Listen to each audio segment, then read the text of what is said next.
This isn't about me. It's about helping others as well. You're looking at Team Boatman.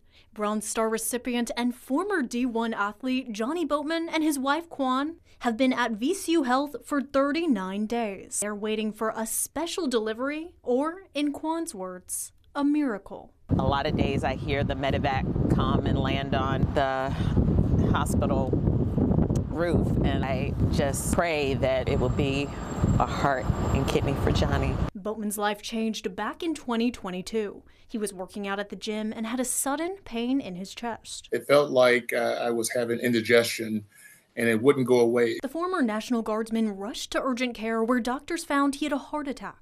Eventually, with the help of VCU Health's Dr. Kershaw, Johnny learned he had a condition called amyloidosis. It's essentially a buildup of proteins that prevents organs from functioning properly. Actually much more prevalent than previously thought. Symptoms can be as seemingly simple as shortness of breath, fatigue, or swelling. It can be hereditary like in Johnny's case, or it can develop with age. Dr. Shaw says 1 in 4 people who appear to die of natural causes actually died of undetected amyloid in the heart. Now, here together at VCU Health, Team Boatman has celebrated their 11th anniversary and, with the help of some friends, launched an awareness campaign called Anyone with a Heart. I can't emphasize enough the importance of donation and then just getting the knowledge, because knowledge is power. By the time I did learn of it, it was almost virtually too late in order to be proactive or to prevent some of the damage that had already been caused. Dr. Shaw tells us 1 in 20 Black Americans carries a gene mutation that can cause the disease. Now, while Boatman waits for his new heart,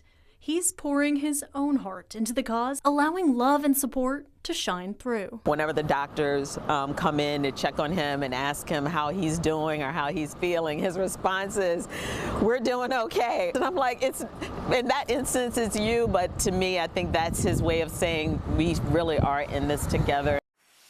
If you're interested in learning more about organ donation and the Boatman's Anyone with a Heart campaign, we have details at WRIC.com. Live in the Digital Center, Sierra Krug, 8 News.